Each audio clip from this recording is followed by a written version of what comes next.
That may be the greatest catch I've ever seen in my life.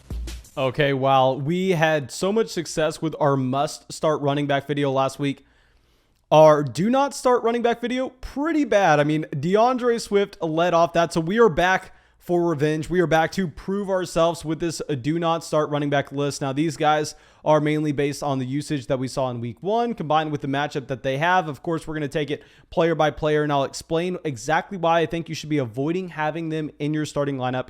But before we do, make sure you go down there, drop that like, subscribe to the channel, hit the bell next to the subscribe button as well, because we're going to be making these videos every single week, as well as waiver wire. And most importantly, we are streaming every single night to answer as many questions as possible. Now, y'all know I go down to the comment section and I personally answer, hundreds of comments literally every single day. So go and please ask me any start set questions you may have down there, and I'd be very happy to go through and answer for you.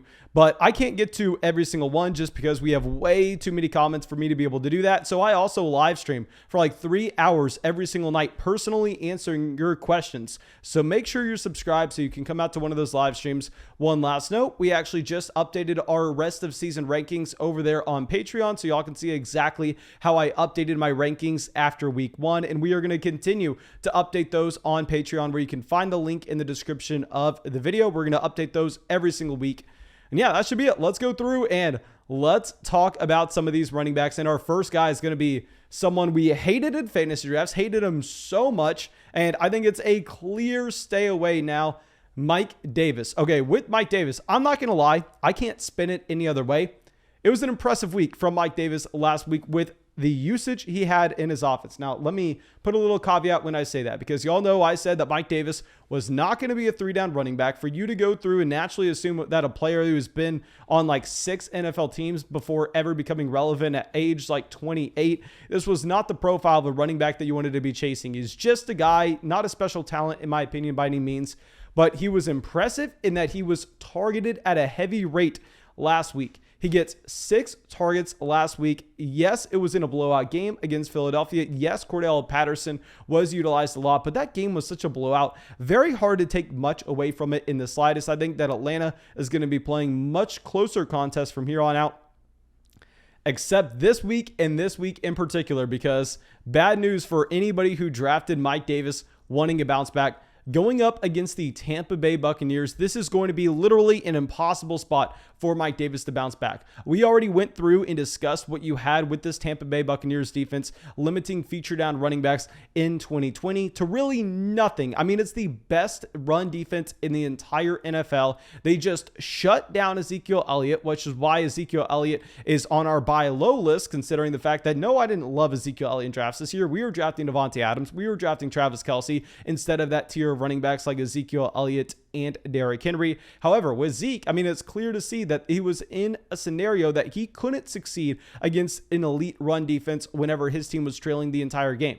Well, you're going to be in the same exact scenario this week. Zeke only had 11 carries, 33 rushing yards, 2 targets, and 6 yards. I will say that I think Mike Davis will probably have a slightly better day than what Ezekiel Elliott did last week, and that's because this is a game that can easily get out of hand, and we just saw that Mike Davis is going to have the receiving down role on his offense. So yes, that makes you want to be a little more excited for Mike Davis in the prospect of him potentially being a low-end running back 2 for you. However, I'm viewing it as Mike Davis has a very small chance of actually putting up running back 1 numbers this week. I mean, his ceiling is going to be very low. He's going to be capped at the very best to be a mid running back 2 in fantasy. We're going to be trying to avoid that situation the best we can. This is a horrendous matchup. Mike Davis plays in what seems to be a very bad offense. I think Arthur Smith is going to really have to go through and try to put this team together. We're going to need a Kyle Pitts breakout to open up this overall offense. Not worried about Calvin Ridley, not worried about Kyle Pitts. I'll actually talk about Kyle Pitts in a video that comes out tomorrow. Make sure you go and watch that. But with Mike Davis, on the other hand, this is just a matchup where he's not going to be able to succeed. Very few red zone opportunities, and the run efficiency is just going to be very far down. And now our next running back on this list, I mean, we got burned by DeAndre Swift last week and not starting him. Doesn't matter though. We're going right back to the well to another Detroit Lions running back. You cannot start Jamaal Williams here. Now, trust me, I understand Jamaal Williams. I've won people a ton of money in DFS. If you had the stones to go and put Jamaal Williams into your starting lineup in any tournament, I mean, going out 9 carries, 54 rushing yards, a rushing touchdown, and more importantly, what you are never going to see from Jamaal Williams again is the 9 targets and 56 receiving yards that he had this past week. That was a complete fluke. I promise you it's not going to happen again. And what we really need to be focusing in on are a couple of variables here that I think are going to be changing in this situation, where we have to acknowledge that, I mean, the reason I didn't want to start DeAndre Swift last week is he was coming back from that groin injury. We wanted to see what DeAndre Swift was going to look like, and we wanted to make sure that we were just going to wait until he did play that full down role until we could make that transition over. And but by what I mean with the full down role is not Ezekiel Elliott, not Derrick Henry. He's not going to be seeing 80% of the snaps in his offense. That will never be the case. But we know that DeAndre Swift is going to play more so the Aaron Jones role, the Alvin Kamara role, the Travis Etienne role. We talk about this all the time. The role that leads itself to having all of the targets out of the backfield and all the usage in the red zone as well. That's what we're looking for with DeAndre Swift. And DeAndre Swift, I think we're going to get that. I mean, he is going to be someone that continues to ramp up and continues to expand his overall responsibility in this offense. Coming back from that groin injury, he was someone that got no work in the preseason with this coaching staff, very limited work in training camp. Reports were saying that Jamaal Williams was going to have a very large role in week 1. And yes, that did happen. But at the end of the day, I think the overall points scored by Jamaal Williams, as well as the overall touches, are very misleading. And that if you look at it, you actually had Jamaal Williams playing about half of the snaps that DeAndre Swift did. Jamaal Williams played about half of those snaps. I mean, you can't go through and you can't just say, oh, well, the production's going to be there regardless of what the snaps look like. No, the snaps really matter. Going up against Green Bay, I know that Green Bay just let New Orleans walk all over them. I would be very, very surprised if we see Green Bay even play in a competitive game against Detroit. This is going to be a blowout. I do not want to be starting Jamaal Williams. Yes, start DeAndre Swift. Of course, you start DeAndre Swift based on what we saw last week with the role that he has. But no, Jamaal Williams, we're going to be avoiding him. And a running back that we put on our must-start running back video last week that definitely came through for us in a big way was Darrell Henderson. And here with Darrell Henderson, we loved what we saw. And the main reason I was starting him is because you were looking at that Chicago Bears matchup, and it was clear that this was going to be a team that just blew the Chicago Bears out of the water. I mean, the Bears had no shot to keep that game competitive. They're not nearly as talented on either the offensive side of the ball, the defensive side of the ball, with coaching as the Los Angeles Rams are. So you were just betting on Darrell Henderson and saying that this would be a running back that was going to just get rushing attempt after rushing attempt after rushing attempt in the fourth quarter. He was going to be leading that team down the way. Well, it happened, but the problem is this matchup against Indianapolis Colts is going to be a lot tougher. And what we also saw from Darrell Henderson, while the final stat line of 16 carries, 70 rushing yards, a rushing touchdown, and a target out of the backfield, those look fine. So much of that came in the fourth quarter. I mean, so much of that came at the very end of the game when the game was already out of hand. That's kind of why we wanted to be betting on Darrell Henderson. But if this is going to be a competitive game, based on what we saw last week with the Los Angeles Rams, Matthew Stafford and Sean McVay, now that they have Stafford, it looks like they don't care to run the ball in the slightest. It looks like they're wanting to throw, and then throw the ball some more. And another reason why we wanted to start Darrell Henderson last week is because we were looking at Sony Michel in this offense, and we were saying this was going to be a running back that had a smaller role in week 1 than what he would see in the later part of the year, given the fact that Sony Michel was that elite addition. Now, with being a late addition to that offense, I think now's about the time where we are going to see Sony Michel begin to expand his role just slightly. So if Darrell Henderson's going to be playing in a more competitive game, I'm expecting less opportunities for the running backs. And at the same time, maybe Sony Michel takes a little more of the piece of the pie that you're going to have that's getting overall smaller. And I mean, only 1 target out of the backfield this past week. Looks like he's not going to be getting that used in the overall passing game. Now, our next running back, someone that we also had on our must start running back video, and this one did not work out. James Robinson.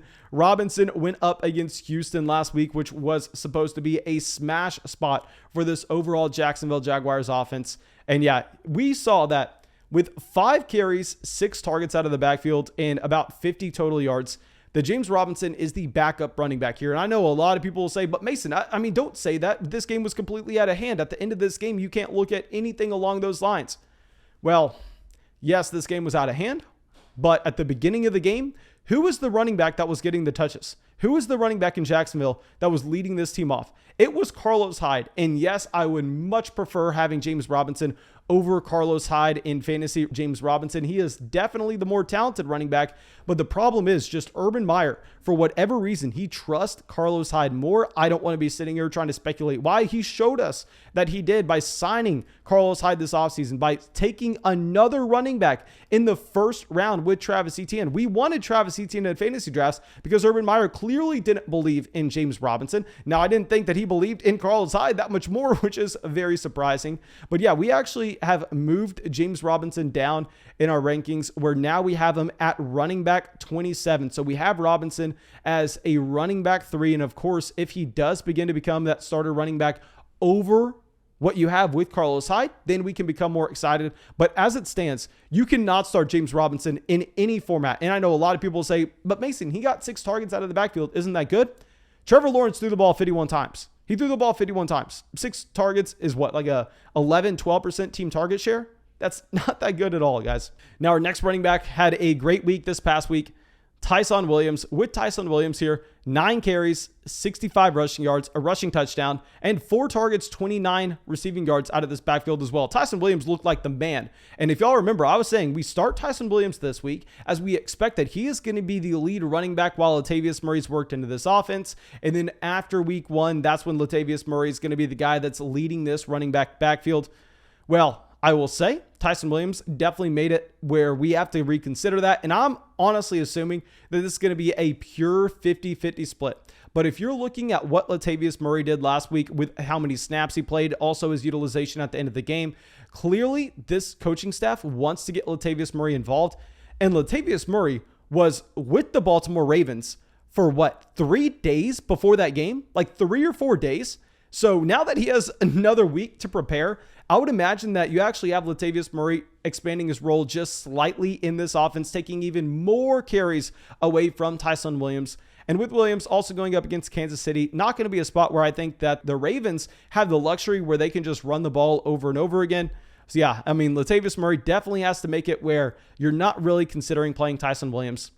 And now let's go to some honorable mentions, some players that I almost put in the top 5, but for whatever reason decided to have them down here. And let's lead it off with Myles Gaskin. Now, Myles Gaskin looked like he was definitely the running back that has the receiving down role, which of course you love for a PPR format. I mean, he did get 5 targets out of this backfield, 27 receiving yards, but he split this backfield at the very top, almost, I mean, just directly with him getting like 60% of the carries, whereas you had both Malcolm Brown and Salvin Ahmad splitting the rest. I mean, he only got 9 carries this past week, and now he's going up and playing Buffalo. And Buffalo, trust me, I know that they didn't look that good against Pittsburgh, but this is a great team. This is a significantly better team than Miami. Buffalo is going to blow this team out of the water, and Najee Harris literally got 100% of his team snaps last week. He got 100% of the team snaps against Buffalo. And if we look at what that led to with his overall fantasy production,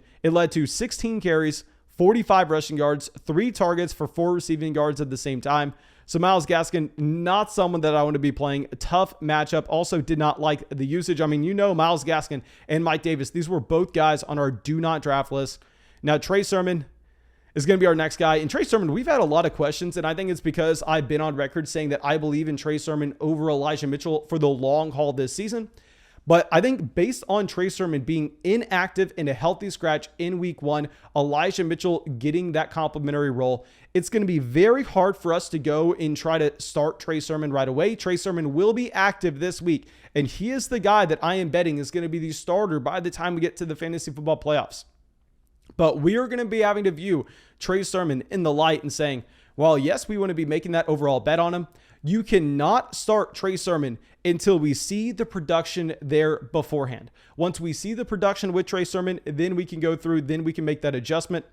But as it stands, we're just going to have to sit back. You're going to have to play Elijah Mitchell until we see the usage switch in the direction of Trey Sermon. Just like what we said with last week, said we want to go with Tyson Williams for this week. Then after that's going to be Latavius Murray. Just like what we're having with Elijah Mitchell. Elijah Mitchell is going to be the guy for the next 1 to 2 weeks. Then I think in the long haul, it's going to be Trey Sermon. But right now, you cannot start Trey Sermon. Now, our last running back, I just want to go through and address this because we got some questions on the live stream last night. Nyheim Hines. Now, I know that Nyheim Hines got 8 targets out of this backfield. And while, yes, you see that overall role in the receiving game, and he got 9 carries as well. And that makes you want to go through and play him. It's going to be too hard. I mean, against the Los Angeles Rams, this is a great run defense. This is a great defense in general. I'm going to be a little hesitant to really play any of those Indianapolis Colts. And to go along with it, Jonathan Taylor also had a massive role in the receiving game here. Jonathan Taylor is a very young running back that can continue to expand his own role. So I don't want to be betting on the offense. I am willing to take any amount of money and a bet, whatever you want, that Nyheim Hines has less than 8 targets this upcoming week. I mean, less than 17 combined carries and targets. Jonathan Taylor's the player we want to bet on, but against this Rams defense, we really don't want to be betting on anybody, especially not Nyheim Hines. Now, thank you. I really hope you enjoyed this video. Make sure you go down there, drop that like, leave a comment asking any questions that you may have. I mean, I am willing to answer whatever you can throw at me. Also, subscribe to the channel. Hit the bell next to the subscribe button because we are live streaming every single night so I can answer even more of your questions. And most importantly, go support the show on Patreon. You can find our rest of season rankings there. That's the best way you can support. And yeah, that's all I got for you, and have a great day.